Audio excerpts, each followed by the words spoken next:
I mean, this is a good, things are great. They're good to excellent. Household consumption, see, almost 70% of GDP is terrific. Jobs are plentiful, unemployment is low, wages are starting to go up. As long as you have low unemployment and decent wage growth, the world's a happy place. You know, you may own some stock, because you guys are upper middle class, upper class, whatever, right? But for most Americans, they don't own a lot of stock, they don't care. All they want is a job. You got a job, they're happy. They're confident in their job, and if their wife's got a job and their kids are employed, life is good. So spending is good. Great. The next term is I, corporate investment. Oops, it worked. That's a corporate investment. It's doing okay. Up until, say, July or August of this year, it was doing nicely. But it kind of slowed down. Is it because of trade things going on, global slowing down, or just other stuff? I'm not sure. But it was until very recently good. Next comes G, government spending. I think it is working. G, government spending. It's on fire.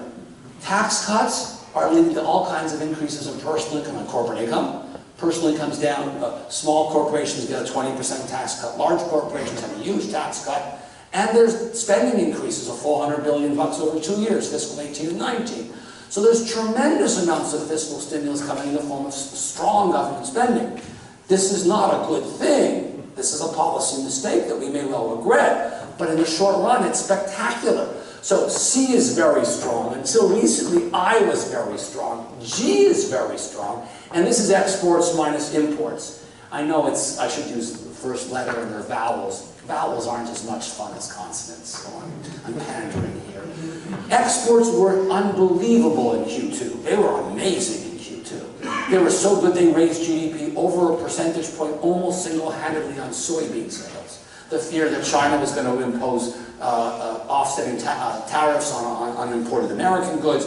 So everybody was racing to get their stuff out. So exports were good. But now, not so good. The dollar's gaining strength, hurting our exports. Global growth is slowing, hurting exports, and so on. So what we had in Q2 was everything strong. C, corporate households consumption, corporate investment, government spending, and net exports were strong. Now, we've got strong C and strong G with weakening I, maybe weakening I, and certainly weakening exports. That's still going to get us 3%. Don't sit here and worry.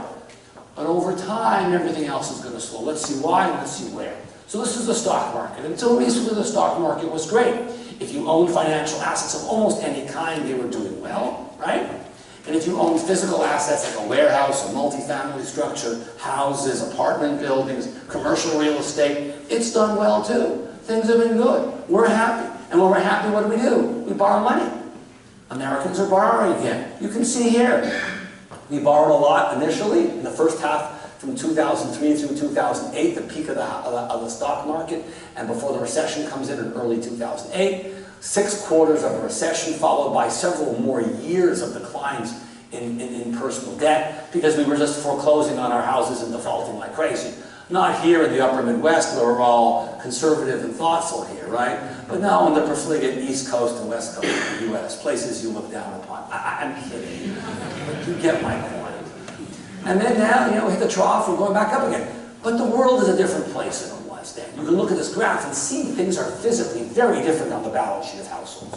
First, total debt's higher today than it was then, but not by much. And GDP is 20–25% higher. So as a class, households are in great shape. Corporations, much less great shape. They're in good shape, but not nearly as great shape. Total debt's going up with corporate debt, quality's going down, lots of triple B corporate debt out there, rising rates may cause problems. But households are generally very strong. But notice the composition of the debt's very different. Mortgage debt's on the bottom in orange. It peaked out there. It's today, lower today than it was back then. Amazing. So much default took place. Even though home prices have recovered, the housing market's okay, total debt's less than it was. So mortgage debt's not a problem. It's not going to drive our economy into a recession. No ands, ifs, or buts. Do I think that Congress will now have housing finance reform? Very unlikely. The Democrats want to keep the 30-year mortgage and keep Fannie and Freddie in business. The Republicans, all else equal, would largely like to get rid of all the government subsidies and government backstops to the housing market. So I really don't think that there's a way for housing finance in the short run to get dealt with. Notice what's really changed, however, is this: student debt. It's gone from nothing to gigantic in 10 or 15 years. So kids walk out now with what? $30,000, $20,000 in debt. That's kind of the average, $25,000. That's a car payment. And then if you add a car to it, because green is car, students have incurred, kids who are 23, 24, have incurred 20% of all household debt, probably by the time they're 24 years old. It delays them buying a house. It delays them getting married, having kids, and of course getting the all-important visible tattoo. I don't know, whatever. Ear gauge, these big ear gauges, whoa, I'm getting old and crotchety, it's very apparent, I just don't find these things attractive. The thing that I want to impress upon you is notice the rate of growth in the debt. Look at this mortgage debt. This was incredibly rapid growth. It went from roughly $5 trillion to about 8 or 9, it almost doubled or up by 60% in 3 or 4 years. That is much too fast. That is like shocking, right? It reminds me of, my favorite rock group, AC/DC, or one of my favorite rock groups, AC/DC. And they have a song called Highway to Hell, Highway to Hell. That's it. That's it. We were going to hell and we were enjoying the process. We weren't paying attention, we weren't thinking, no one was paying attention. Poof, right into the ditch. This student debt problem is a problem, but it isn't nearly as serious. It's only $1.5 trillion. It's seventh or eighth as big, seventh as big as the housing debt is now. It's dispersed among a lot of people, and over time they're going to discharge the debt, right? As these millennials become 30 and 40 and 50, they will get Congress to wipe it out. They will get rid of it on bankruptcy. They will somehow socialize the costs. That's about $4,000 per person. So thank you in advance for paying off your friend's mortgage or something, right? Some kid should come and say thank you to you. But households are generally in very good shape. And we're very happy. We're remarkably happy. Why? Because unemployment's 3.7%. This is the lowest unemployment rate in 49 years. Everybody can get a job who wants a job. There's no excuse not to work right now if you need it, if you want a job. You're a high school kid, graduate, you can get a job. You're 16, you can get a job. You're an ex-con, you can get a job. You're a convict currently, you can work in prison. There's ample opportunity for employment now. There's no excuses not to work, right? And this is important because when you're happy to spend money, happy households spend a little bit more money. But households aren't the only group that's happy. Look here, this is corporations. This is data that came out yesterday. The October data just came out yesterday. And you can see where we're sitting. We're sitting at these very high levels. This goes back to 2000, but the series goes back to 1975. So it's almost a 45-year, 48-year series of data, 43-year. That dot right there was August. So then we had September, which was down a little bit, and October, which was down a little bit. September was the highest data point in the history of the series since 75. The next month's data was the 3rd highest ever. This is like the 4th highest ever. So we are spectacularly happy. We're going down, yes. Does that mean much? No. Nothing can stay perfectly high and break records every single month forever. So households back here, oh, wrong direction. Small business, households are happy. Small business is happy. And we know big business is happy. Up until recently, the stock market did great, was doing well. Dividends are going up. Mergers and acquisitions are taking place, right? That's really stupid activity, right? We know so many of them don't work out, but they tend to happen at the peak of the cycle, so that's good. They're buying back shares. That's also something stupid that firms generally do. Firms inevitably end up buying their shares at the peak of the market. They should be buying their shares at the trough of the market. Why buy your shares high when you can buy them low, right? But hey, I digress. But you're seeing all these things happening, saying things are good, the market's solid, this is a robust economy, people feel confident about the future, even if they do stupid things. Nonetheless, we're happy, right? Small business, big business, households. So what are we doing with our money? Oh, we're going to hotels. That's a totally frivolous expenditure. No one has to go on vacation. No one has to rent a hotel room. Firms don't have to go on corporate travel. All right? But we're doing it. 2017, dotted blue, was the best year in history for occupancy rates. So 2018, we're building hotels like crazy, and the occupancy rates are tracking very closely to 2017. We may not break 17's record because 17's records were aided and abetted by the terrible storms that took place, the hurricanes that took place in Houston and western Florida and a little bit in Puerto Rico, obviously. So we may not break the record, but we're very close. So we're building lots of hotels, we're going on a lot of vacations, a lot of corporate travel. That's a good thing. That says we're happy people. We're not buying Alpo, we're not buying porridge, we're not buying underwear and socks. No, we're going, look, we're going to Vegas, for God's sake. And 2016 was the record for attendance for individuals. 2017 was the record for corporate travel, right? Convention attendance and so on. 18's a bit lower. That's because there was a shooting last year that killed 60 people and injured 500. Shockingly, people went, oh, maybe I won't go there. But if you look at the prior slide on the vacation, on the hotels, there's no decline in hotel attendance this year. It's purely a Las Vegas effect because of the shooting. So we're going to hotels, we're going to Las Vegas. Oh, we're going on cruise ships. Gee, let's get free booze and travel while we drink. Okay, I thought you guys did that at football games. I'm a foreigner, I'm not cultured here, I don't know. But you guys have a history of, you guys like your brew, right? You guys like bratwurst and brew, right? That's what your famous cheese, whatever. But look, everyone's becoming a Wisconsinite here. We love, going on cruising. So this is a frivolous thing. A 25th wedding anniversary, a birthday party, 50th wedding, bring all the kids and grandkids. Let's go on a fancy cruise. This is only because you're feeling confident about your job. Unemployment 3.7. You're not going to get fired. This is a pure indication of a completely frivolous activity, right? It's a service. It's short term. It's expensive. We're buying cars too. Car sales are okay. They're not great, but they're fine. They're not great because cars last a long time. We've bought a lot of cars. We've caught up. And interest rates are going up. When interest rates go up, as they're going on, now we're in the midst of an interest rate rising cycle. What does that mean? It means rates are going up. When rates are going up, what gets affected? Interest-sensitive things. What are interest-sensitive things? There are three that are generally very interest-sensitive. On the household side, there's cars and there's homes, both of which are weak. And on the corporate side, there's generally construction activity, which is slowing down. This is what's normal to happen this stage in a business cycle. It's not a bad thing. It's how monetary policy is transmitted through the economy. Higher rates, they affect interest-sensitive sectors where you borrow lots of money. Cars and construction and homes. That's it. And you see here, autos are doing actually pretty well given the rising rates. But they're not going to set any records because they can't. Rates keep going up. Monthly payments are rising by 30, 40 bucks a month per year as rates keep jumping up. That's 500 bucks. That matters to a marginal household. It may not matter to you, but it matters to a person with a FICO score or a much lower FICO score earning substantially less money. They can't buy the new car. They'll buy a used car or they'll wait an extra year. But despite that, auto sales are pretty good. Oh, we're buying recreational vehicles. I can think of nothing less pleasant in my life.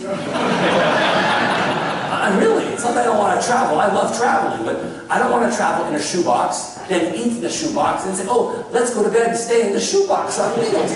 No, making it worse, some of these vehicles are so large you have to buy a bigger pickup truck to travel with it. You own an F-150, for example.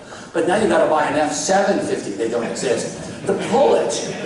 And then you have no place to store it in wintertime, so you have to pay someone $100 a month ground rent to leave it somewhere, and then you got to wrap it in saran wrap all winter, and that costs money too. So you got to buy a new truck and store it somewhere else. This is a crazy expensive proposition. But it means people are feeling really good about themselves. Airstreams, Winnebagos, whatever it is. So we're going to Vegas, we're buying cars, we're going on trips, we're buying RVs. I mean, what else can I tell you? Oh, we're fixing up our homes. This is billions, $300 billion, $320 billion spent on home improvement.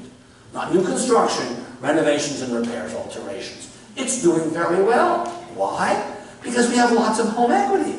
Whenever you buy your house at 9, 10, if you buy your house after 9 or 10, you're doing great. And even if you bought it in 6 or 7, the price is recovered completely, or just about completely, right? So if you have some home equity, prices, money's still inexpensive, right, Jim? It's still pretty reasonable. You know, it's getting more expensive, but you're still reasonable. And there's nothing to buy. You look for a house around here, is there a lot of inventory floating around? There's no inventory.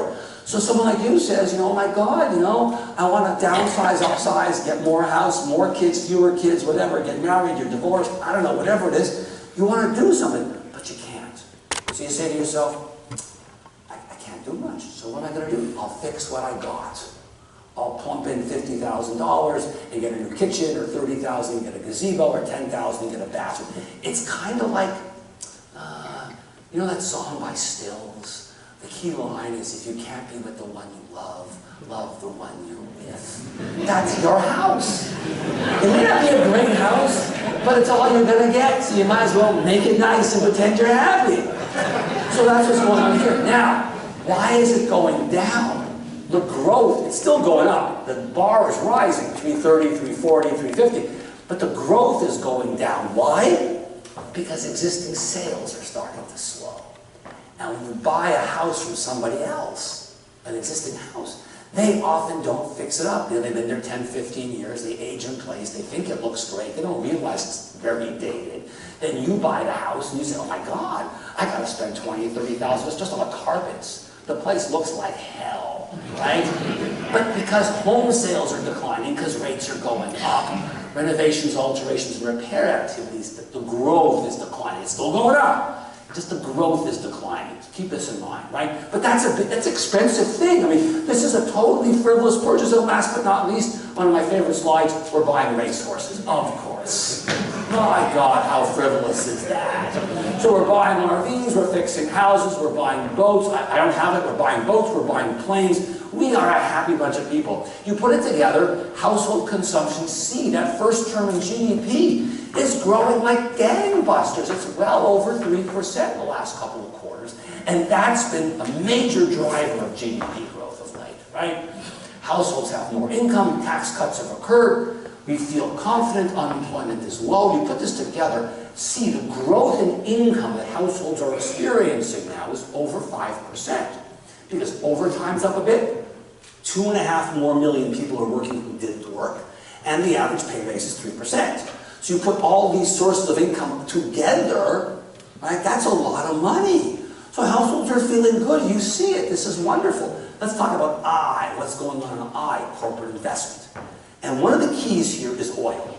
You don't think of America as an oil producer in Wisconsin. I don't think of it in Maryland either. But let me tell you, we are now the world's #1 oil producer. We produce 11.6 million barrels a day. Total U.S. production has grown by over 20% in the last 12 months. It's absolutely remarkable. You may like the fracking business, you may not like it, but it has been incredibly transformative. And you can see where the rigs are by the color of the fruit of the cake. The biggest area of activity is the Permian Basin, because oil price, to extract a barrel of oil in the Permian Basin is cheap. It's 40, 45 bucks. So right now, West Texas Intermediate's about 55. You take off 10 bucks because of pipeline problems, it's 45.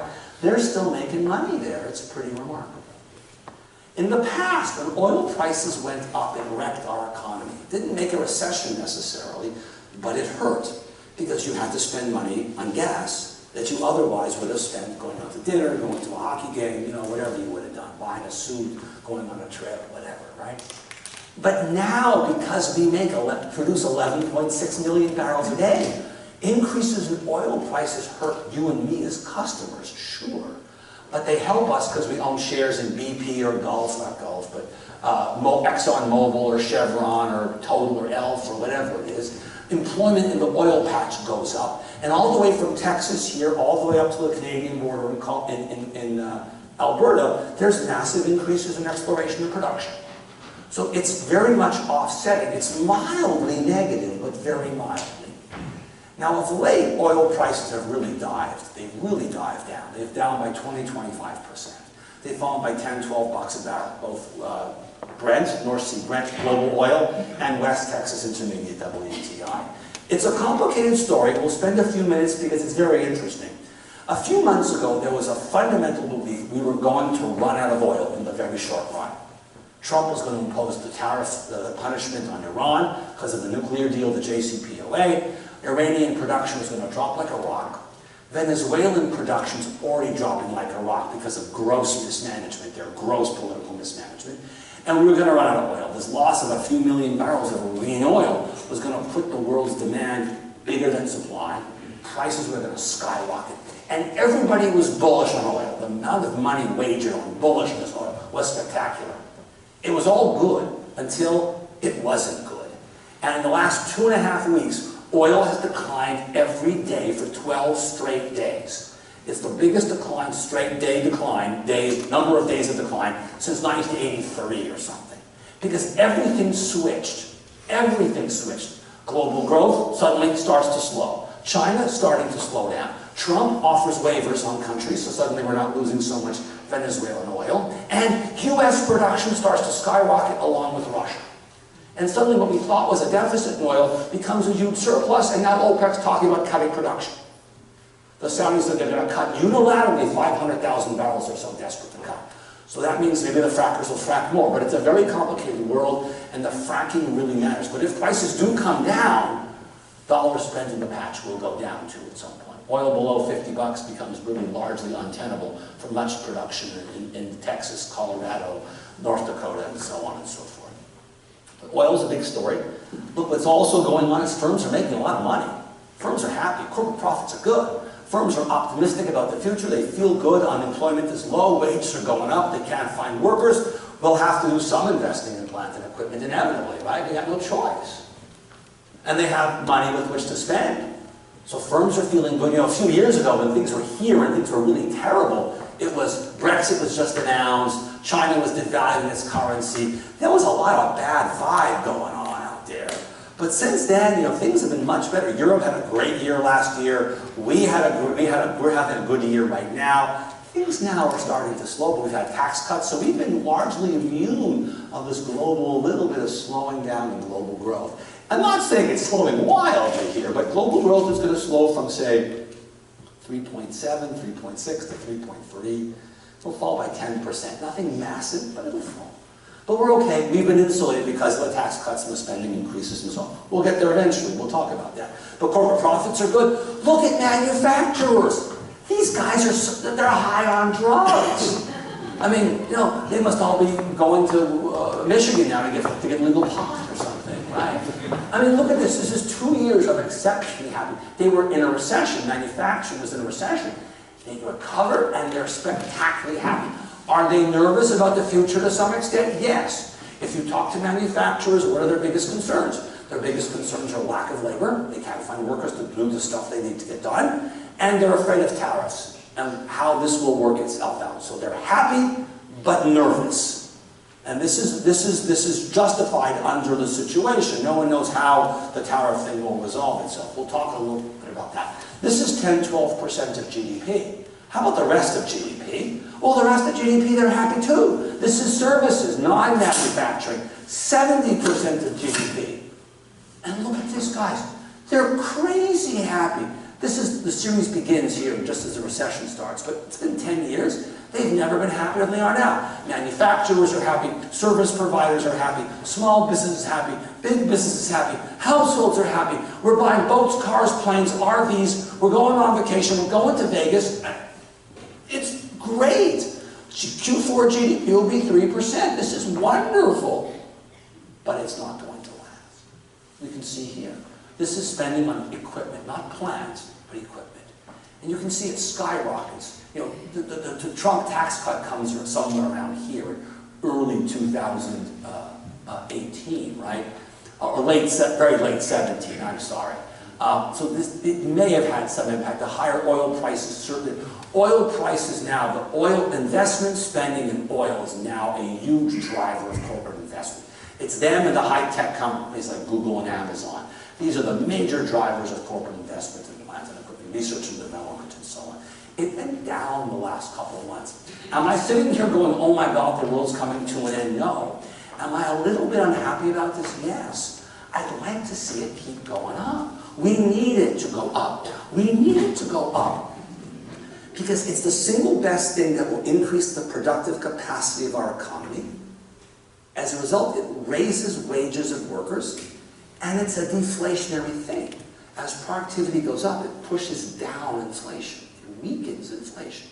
So investing in plant and equipment is the single greatest thing that happens to America. It makes our workers more productive, our firms more productive, higher wages and less inflation. We need it desperately because we're a slow growth economy. We'll get there in a couple minutes too. So this is investment. Now let's talk about government spending. This is where it gets easy and a little depressing all at once.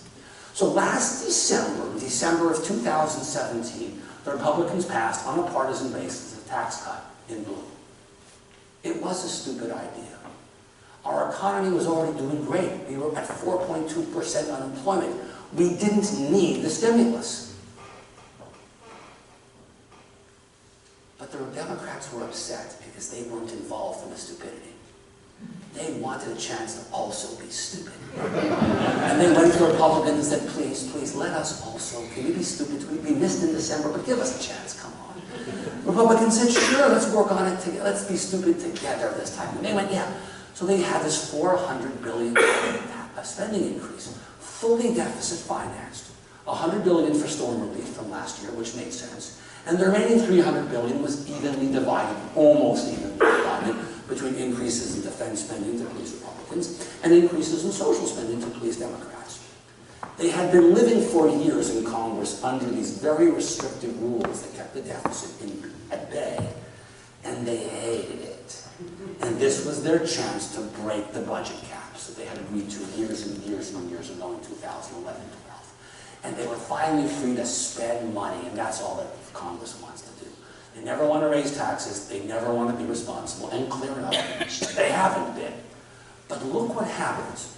Because of these two things, right now, we're in the middle of the best part of this. This is quarter-over-quarter growth of 1%. Year-over-year, we're now at about 0.7%, or 0.75, 3/4 of 1 percentage point of GDP growth. Simply because of these two stupid policies that stimulated an already very stimulated economy. We didn't need to do it, but we did. But we're enjoying it now, so enjoy it. But as I've heard, I don't know this personally, but I've been told that when you're on an upper, it feels really good. But then there's the inevitable down that comes after. Again, I don't know this from personal experience. So just, it's great now, but you can see what happens. It goes from massively fiscally expansionary to mildly contractionary. This is where a deal can be made in Congress right now. No one wants to see that. You don't want to see government becoming a contractionary force late in a business cycle. That's not good either. So they might be able to manage some marginal spending increases or a little bit of tax cuts for lower income people or something. This wouldn't shock me. I don't think it'll happen, but it could well happen. This would not be surprising at all. But this is the first notice we have that GDP is going to decline because you can see whoosh, right down there. From fiscally expansionary to contractionary, you can't have this massive change in fiscal regime without having some serious behavioral effects, income effects, saving effects, blah, blah, blah, blah, blah. And look at what it's doing to our budget deficit. This is a serious, chronic, long-term problem. The last two times we were late in the business cycle was 1999-2000, so late Clinton's second term and late W's second term. We ran surpluses here and very small deficits there. So now, here we are, essentially in the same place 10 years later. So you think we'd be running small surpluses, small deficits or nice surpluses. Instead, we're running the largest deficits we've run in dollar terms since here and never earlier, and as a percent of GDP, that's 5%. This is the biggest debt to deficit to GDP ratio we've ever had outside of a war, or right there, the pit of the recession, the Great Recession of 2008. And the economy's going full blast. When the economy's full blast, tax revenue should be going like this, right? And social spending should be going like that. Welfare payments, well, no one's on welfare. Unemployment insurance, everybody's working. Food stamps, who needs them? Earned income tax credit, wages are going up. So social spending should be going down and income taxes should be going up. That's why you ran these surpluses under Clinton. The last 2 times we had unemployment below 4%. The most recent time was here. The time before that was 1969 under Richard Nixon. Early in Nixon, first Nixon term. The only full term he had, but I digress. Those 2 times, we were the last 2 times we ran a surplus. So now here we are again, the same unemployment level, below 4%. We're running these massive deficits. Now, if we didn't have the tax cut, and we didn't have the $200 billion per year for 2 years, our deficit would have been somewhere around here probably. So it still would have been higher than this year, but it wouldn't have been quite that big. So we're throwing away a couple $100 billion a year because of this tax cut that we simply don't need because our economy is already good. And what's it going to cause? It's going to cause problems because when the recession comes, and it will, we're going to be hard-pressed to get out. When we were here, it was easy to get out. We could go from a $200 stimulus situation to a $400 billion deficit. That's a $600 billion change to get us out of recession. Okay. Here, we went from negative $100 billion to negative $1.3 trillion to get us out. It won't be that bad this time. This will be a garden variety recession. But we've already started here. This means we're going to have to go to like $2 trillion to get out. This Congress isn't going to be so excited. They're going to say, oh, I don't know if we can afford a tax cut. I don't know if we can afford a spending increase. Because debt to GDP was 40% here. Now it's 75%. Our room for maneuvering is reducing because we're blowing it when we shouldn't be. We should be running a surplus now so that when the recession comes, we can rake the cupboard and throw, $1 trillion or $2 trillion at the problem and not prolong a good economy and have higher rates because the economy is going so good. Monetary policy is becoming more contraction. They're raising rates to dampen it down. So this was a policy mistake that we may come to regret. We'll see. Now, let's talk about trade very briefly. Trade is good. Reducing trade is bad. Tariffs are unhelpful. That's the general story. And you can look at it here. If you impose tariffs on steel and aluminum, who wins? Employers in steel and aluminum. Who loses? Everybody else. That's how it is always. We'll get to whether we should have tariffs or not. That's a whole separate question. But the economics of tariffs are unequivocally bad. When we impose tariffs on Chinese goods, we hurt them and we hurt us. When they retaliate, they hurt themselves and they hurt us. Because when we impose tariffs on steel and aluminum, the steel and aluminum producers in America make out like bandits. What do? They raise prices, and because there's no competition, they get fat and happy and stop innovating. So we have less productivity increases and higher prices. It's a terrible combination. And as this winds through the economy, it's more and more sectors of the economy, as the tariffs get bigger and bigger, the scope of them gets bigger, and the magnitude of the tariff gets bigger, it starts to hurt GDP. And in a non-trivial way. So up until October 1st of this year, so about a month and a half ago, we had been imposing 25% tariffs on $50 billion of Chinese goods. The negative economic impact of this was 8 basis points. 0.08%. Who cares? It's a sideshow. I'm not paying attention. It doesn't really matter. But the tariffs are getting bigger. On October 1st, they raised the tariffs from just the 10, the 25 on 50 to now an additional 10 on 200. And now the impact of the tariffs is palpably big. It's 20 basis points. It's over double. They could double it again to 40 basis points. Okay, now I'm really paying attention. This is a very high price to pay, losing 40 or 50 basis points of GDP. It's almost as big as the contractionary fiscal policy that I showed you earlier with that slide with the blue and the red, right? That's a lot of GDP. You lose 7/10 here on fiscal policy, and then you lose 30 or 40 or 50 basis points on trade policy. You're talking a lot of GDP going away. Now, are we right to have the tariffs? I think so. China they really are an evil regime. There's no question. They are our competitors politically, they are our competitors economically, they are our competitors militarily. And they are cleaning our clocks. They are stealing our technology, preventing us from competing in their country on a fair basis, forcing us to give away our technology, and so on and so forth. Do they deserve to be spanked badly and beaten and bloody? Damn right. So I'm very much in favor of teaching the Chinese a lesson. That having been said, I hope it works out. I'm not sure it will. I don't know how this ends. It makes me nervous. And that's why no one else has done it before, because the risks to the economy on the downside are quite meaningfully large.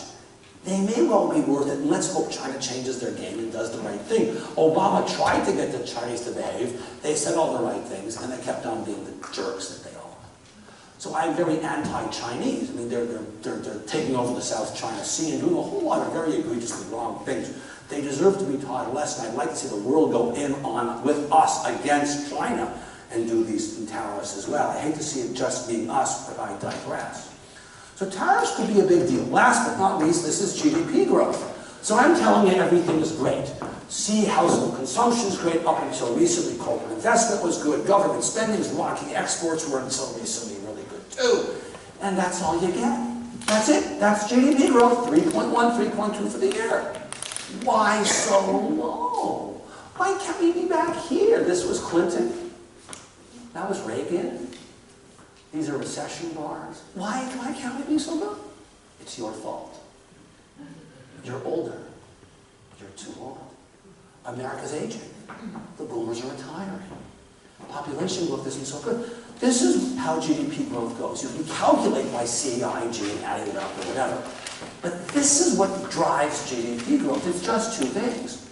More people working in the labor force, and labor productivity growth coming from plants and equipment and human capital improvements. We have more capital per worker. Workers work faster, better, more. They get paid more money. It's deflationary. Wages are up. It's great. Boosts GDP. And more working. So more people who are working better. But you can see the labor productivity growth pink is weak. It's weak. No one even knows why. But it's as if this growth here was just a blip. This was because of technology. There was the dot-com boom and the phone and BlackBerry and cell phones and iPhones and internet and stuff. But 1.2, it says we're going down a little bit of late. And this population thing is steadily declining. You want to make America great, or, depending on your political persuasion, you want to make America great again? You know what you should do? Go home and make love. Because I promise you, you do that enough times, and then you get a kid. And 16 years later, they enter the labor force. And that problem goes away. And from what I understand, again, I don't have any personal experience with this, but I understand that the practicing of making babies can be very enjoyable. So just consider it. If you go to Michigan, you can, at the same time, it could be pleasant. So, are we going to have a recession anytime soon? This is the million-dollar question. Let's think about it. GDP was 4.3, 3.5, 3. By the end of next year, it's 2. We're late in a cycle.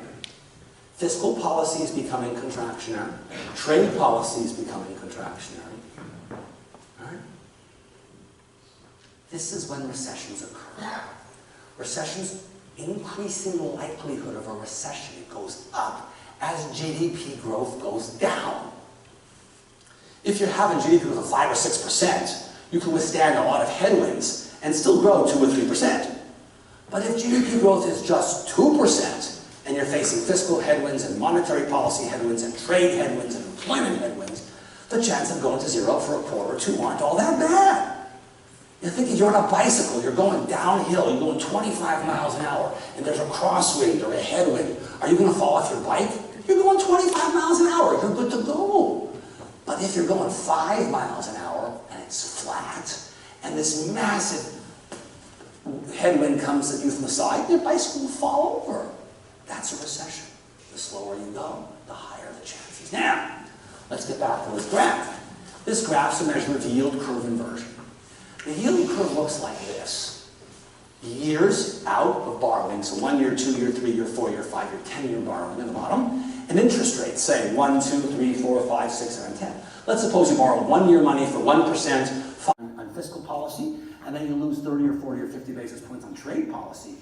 You're talking a lot of GDP going away. Now, are we right to have the tariffs? I think so. China they really are an evil regime. There's no question. They are our competitors politically, they are our competitors economically, they are our competitors militarily. And they are cleaning our clocks. They are stealing our technology, preventing us from competing in their country on a fair basis, forcing us to give away our technology, and so on and so forth. Do they deserve to be spanked badly and beaten and bloody? Damn right. So I'm very much in favor of teaching the Chinese a lesson. That having been said, I hope it works out. I'm not sure it will. I don't know how this ends. It makes me nervous. And that's why no one else has done it before, because the risks to the economy on the downside are quite meaningfully large. They may well be worth it, and let's hope China changes their game and does the right thing. Obama tried to get the Chinese to behave. They said all the right things, and they kept on being the jerks that they are. So I'm very anti-Chinese. I mean, they're taking over the South China Sea and doing a whole lot of very egregiously wrong things. They deserve to be taught a lesson. I'd like to see the world go in on with us against China and do these tariffs as well. I hate to see it just being us, but I digress. So tariffs could be a big deal. Last but not least, this is GDP growth. So I'm telling you everything is great. See, household consumption is great. Up until recently, corporate investment was good. Government spending is rocking. Exports were until recently really good too. And that's all you get. That's it. That's GDP growth, 3.1, 3.2 for the year. Why so low? Why can't we be back here? This was Clinton. That was Reagan. These are recession bars. Why can't we be so low? It's your fault. You're older. You're too old. America's aging. The boomers are retiring. Population growth isn't so good. This is how GDP growth goes. You can calculate by C, I, G, adding it up or whatever. But this is what drives GDP growth. It's just two things. More people working in the labor force, and labor productivity growth coming from plant and equipment and human capital improvements. We have more capital per worker. Workers work faster, better, more. They get paid more money. It's deflationary. Wages are up. It's great. Boosts GDP. And more working. So more people working, people who are working better. But you can see the labor productivity growth per pig is weak. It's weak. No one even knows why. But it's as if this growth here was just a blip. This was because of technology. There was the dot-com boom and the phone and BlackBerry and cell phones and iPhones and internet and stuff. But 1.2, it says we're going down a little bit of late. And this population thing is steadily declining. You want to make America great, or depending on your political persuasion, you want to make America great again? You know what you should do? Go home, make love. Because I promise you, you do that enough times, and then you get a kid. And 16 years later, they enter the labor force. And that problem goes away. And from what I understand, again, I don't have any personal experience with this, but I understand that the practicing of making babies can be very enjoyable. So just consider it. If you go to Michigan, you can, at the same time, it could be pleasant. I'm just saying. So, are we going to have a recession anytime soon? This is the million-dollar question. Let's think about it. GDP was 4.3, 3.5, 3. By the end of next year, it's 2. We're late in a cycle. Fiscal policy is becoming contractionary. Trade policy is becoming contractionary. Right? This is when recessions occur. Recessions, increasing likelihood of a recession goes up as GDP growth goes down. If you're having GDP growth of 5 or 6%, you can withstand a lot of headwinds and still grow 2 or 3%. But if GDP growth is just 2%, and you're facing fiscal headwinds and monetary policy headwinds and trade headwinds and employment headwinds, the chances of going to 0 for a quarter or 2 aren't all that bad. You're thinking you're on a bicycle, you're going downhill, you're going 25 miles an hour, and there's a crosswind or a headwind. Are you going to fall off your bike? You're going 25 miles an hour, you're good to go. But if you're going 5 miles an hour and it's flat, and this massive headwind comes at you from the side, your bicycle will fall over. That's a recession. The slower you go, the higher the chances. Now, let's get back to this graph. This graph's a measure of yield curve inversion. The yield curve looks like this. Years out of borrowing, so 1 year, 2 year, 3 year, 4 year, 5 year, 10 year borrowing at the bottom, and interest rates, say 1, 2, 3, 4, 5, 6, 7, 10. Let's suppose you borrow 1 year money for 1%, 5 year money at 5%, 10 year money at 10%. The longer you borrow, the higher you pay, because the borrowers, the lenders, taking all kinds of risk, interest rate risk, credit risk, default risk, all this kind of stuff. But occasionally, the yield curve inverts. And instead of having a positive slope, like you think it would, the more you borrow, the longer you borrow, the more you pay, it goes like this. The shorter you borrow, the more you pay. Short-term money becomes more expensive than long-term money. This is crazy. Lending officers, chief lending officers, current and past, in the audience, have nightmares thinking about this sort of stuff. This is the stuff that nightmares are made out of. Right? You wake up in the middle of the night, you can't sleep because the yield curve's inverted. It's true, it's true, it's true. So, every time the yield curve inverts and goes from positive slope to negative slope, the blue squiggle goes above the red bar. And every time that's happened, with the exception of 1966, it's been followed by a gray bar. What are gray bars? Right. Inversion, recession, lots of inversion, 2 recessions, inversion, recession, inversion, recession. You get the idea? We're close. We're close. We're going to have one? I don't think we're going to get one at least until June. Because the Fed's going to raise in December by a quarter point. They're going to raise in March by a quarter point. And then they'll raise somewhere after that. That third one from now may tip us over, in my opinion, humble opinion. It may not, but it won't.